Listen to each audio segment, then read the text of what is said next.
kembali lagi kita melanjutkan part 3. Sebenarnya mohon maaf banget kita lama banget gak posting karena banyak banget kondisi-kondisi yang bikin kita belum bisa post. Nah, oke. Jadi part 3 adalah kita membahas karena kita ini berjuang di tahap herbal. Jadi setelah COVID kemarin itu kita stop karena seluruh akses kedokteran itu kan agak lebih dibatasi gitu ya. Nah, karena semuanya sudah aksesnya dibatasi, jadi kita itu memutuskan pakai herbal. Tahu Zaidul Akbar kan, dokter Zaidul Akbar. Nah, bikin yang kayak air nabes, terus kunyit, jahe, gitu-gitu, cuman rimpangan, cuman kita tidak istiqomah ya. Nah, kita tuh nggak istiqomah. Terus kita nemu akun jualan Sehat Herb yang terinspirasi dari Dr. Zaidul. Waktu itu namanya adalah Sehat Herbs, nanti bisa dicantumin di sini ya Sehat Herbsnya. Nah, kita konsumsi itu sampai repeat beberapa kali. Setelah dari konsumsi itu kan namanya ikhtiar, itu kan butuh waktu dan itu belum juga.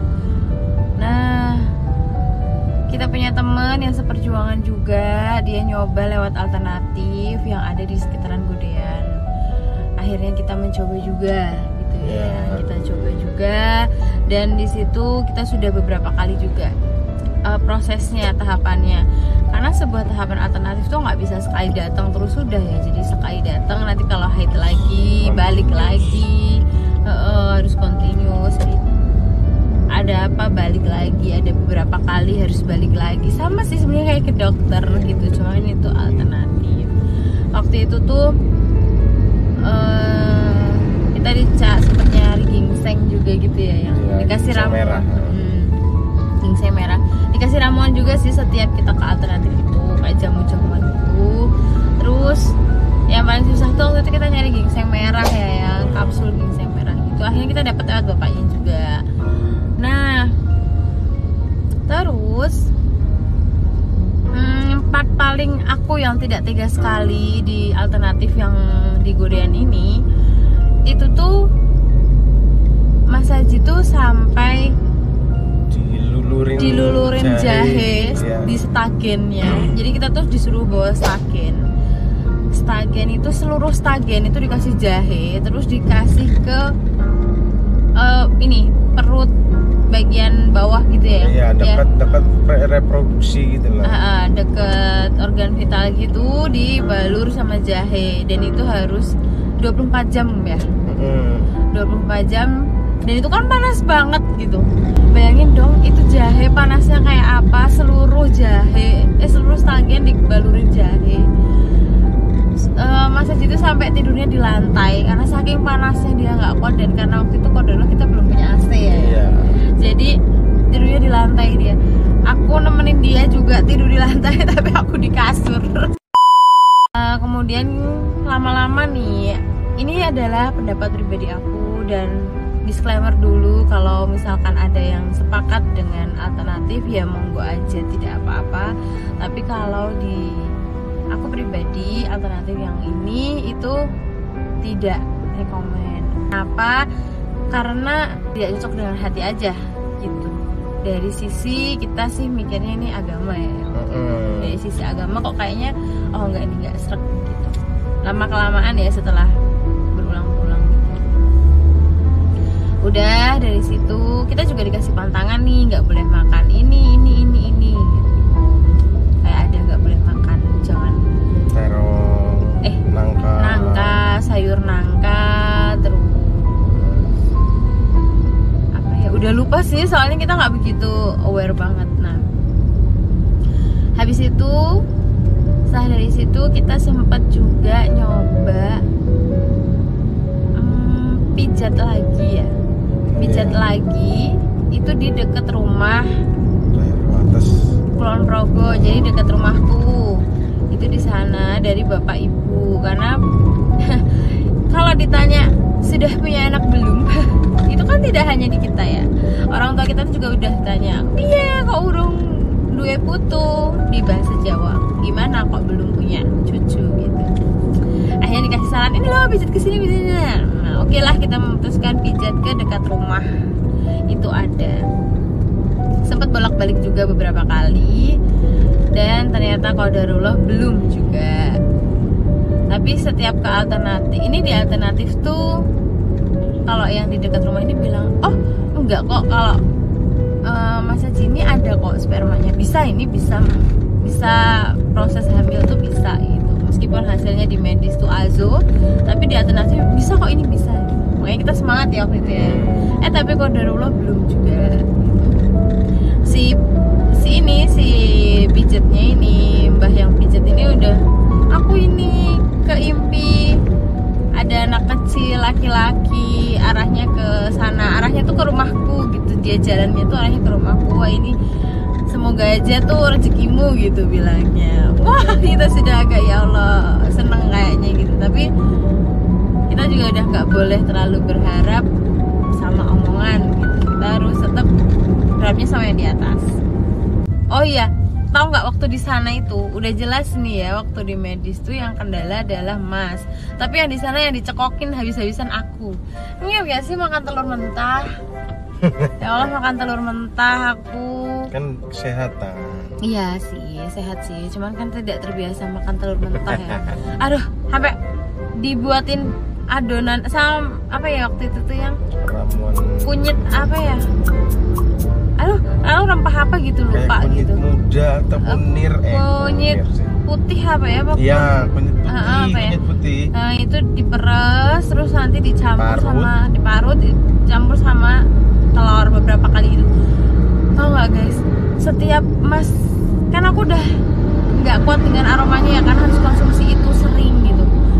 Mas tuh yang marutin sama nyiapin lah, kalau udah siap minum baru aku deket ke aroma itu, karena aromanya aja itu udah bikin aku mual saking keseringannya dan saking enaknya. Jadi setiap Mas yang marut gitu sama nyiapin telur, aku nggak mau deket. Bener-bener baru marut aja tuh baunya udah udah nggak mau, bosan, nggak suka. Udah yang kayak gitu tuh. Mas yang marut juga nggak enak kan, bosen gitu.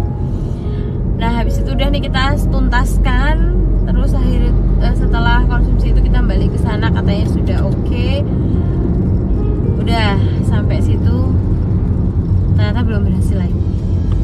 Tidak berhenti di situ lagi, kemudian kita sambil stop gitu kan, ada fasenya kita istirahat gitu ya. Kita menikmati, ya sudah istirahat, tetap ikhtiar, hubungan tetap rutin ya. Tapi ya belum ketemu jalan yang lain. Oke, jadi teman-teman selanjutnya kita ke alternatif. Ini yang ketiga, alternatif ketiga itu ada di Kulon Progo, yang rumah agak jauh dari rumah kita sih, tapi masih di Kulon Progo. Nah sebelumnya nih buat teman-teman yang pengen tahu kita alternatifnya di mana, itu nanti DM aja ya, karena kita memang sudah sepakat untuk tidak post nama alternatifnya apa di konten. Jadi kalau memang teman-teman berkenan nanti bisa DM aja gitu. Nah yang di alternatif ini kita tuh agak yakin juga sih awalnya, karena dari beliau ini nggak ada pantangan ya waktu itu. Terus yang dipantangin tuh sama kayak medis lah. Nah waktu begitu datang, begitu sampai, ibunya ini langsung ngomong, oh belum dibuka ini jalan, pintunya nih belum dibuka, pintu aku agar bisa hamil tuh belum dibuka, katanya begitu melihat aku. Sama ketika kita pijit, ketika kita alternatif, karena aku pasti mencari alternatif yang dicek dua-duanya. Kalau cuman yang dicek adalah aku saja, jelas aku nggak mau. Pasti kita akan mencari yang dua-duanya ya. Karena menurut kita alternatif maupun medis harus dicek dua-duanya. Nah di sana tuh kita terus menemukan yang dicek keduanya, dipijit keduanya. Nah di alternatif yang ini sama, Mas tuh juga nggak apa-apa, kondisinya tuh baik. Jadi ini bisa kok melakukan pembuahan. Terus kita dikasih kayak tanggal gitu ya. Tanggal ini nanti balik lagi gitu. Kalau misalkan ini di medis tuh mungkin hari kesekian itu adalah sel telur matang. Jadi begitu kalau kita ke medis kan ada yang hari ke-10 kita harus 8 atau 10 kita harus balik ke dokter lagi dicek di USG sel telurnya matang atau belum gitu-gitu. Nanti kan dikasih jadwal berhubungan. Nah, ini ke yang ibunya ini kita juga sama diminta balik itu ke haid ke hari ke-8 atau 9. Maksimal tuh hari ke-10. Dipijit lagi kayak dipersiapkan nih mumpung pas masa subur mungkin gitu ya. Sebenarnya nggak begitu paham sih. Terus nanti diminta berhubungan di tanggal ini kayak gitu. Sudah gitu. Kita tuh sempat balik. Oh iya, dia waktu itu baru sekali tuh dianterin sama ibu. Iya. Terus yang kedua kita balik sendiri ya. Tapi kita terus nggak terusin lagi ya kayak ya Allah udah capek gitu. Ada kalau dari Mas sendiri itu kayak ada ketakutan karena kan hampir rata-rata pijit itu kan bagian perut atau bawah lah. Nah itu kan takutnya kenapa-napa. Terus habis dari alternatif itu kita kan sudah lelah banget nih, ya udahlah. Udah kayak kita kita mau istirahat dulu deh. Pasti kan orang yang pejuang promi di luar sana banyak banget kan yang di fase berjuang terus capek istirahat dulu gitu. Nah kita di fase yang oke, kita istirahat dulu sambil menabung kembali gitu. Nggak lama dari situ seperti biasa dari orang tuaku yang sebelumnya nih teman-teman, aku adalah anak tunggal. Jadi jatuh. Aku adalah anak tunggal.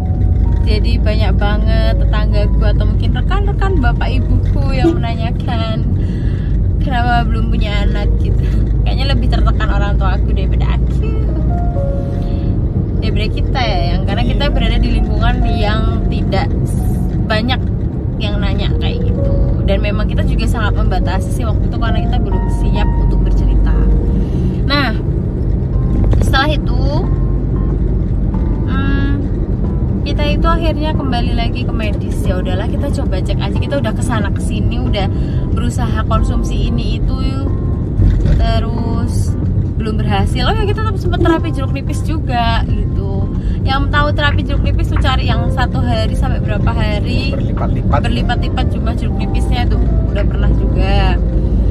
Nah kita kayak udahlah, kita sudah melakukan banyak hal, kayaknya udah coba ini coba deh kita cek lagi ke dokter. Udah ada perkembangan belum?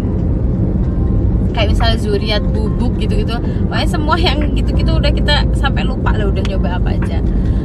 Nah akhirnya kita ke dokter lagi.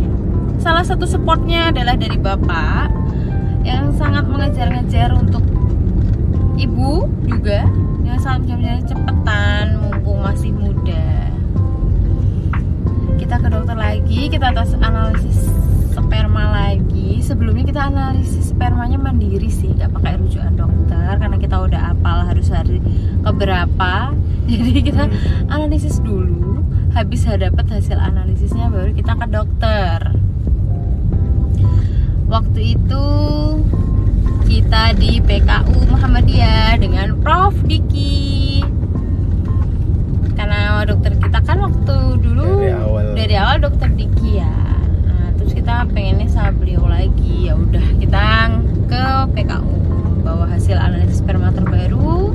Terus ditanya konsultasi biasa, kita sampaikan kok dulu kita adalah pasiennya Prof. Terus udah kita diminta cek hormon lagi karena hasilnya kan sama, tetap AZO tuh dari awal. Nah kita diminta cek hormon untuk melihat perkembangan hormonnya ya waktu itu. Kita cek hormon lagi, terus hasilnya hampir sama juga. Nah kita disarankan untuk suntik hormon. Arahnya ini sudah ke IVF ya guys. Kalau obrolan ke dokter tuh pasti arahnya AZO tuh untuk ke IVF atau bayi tabung.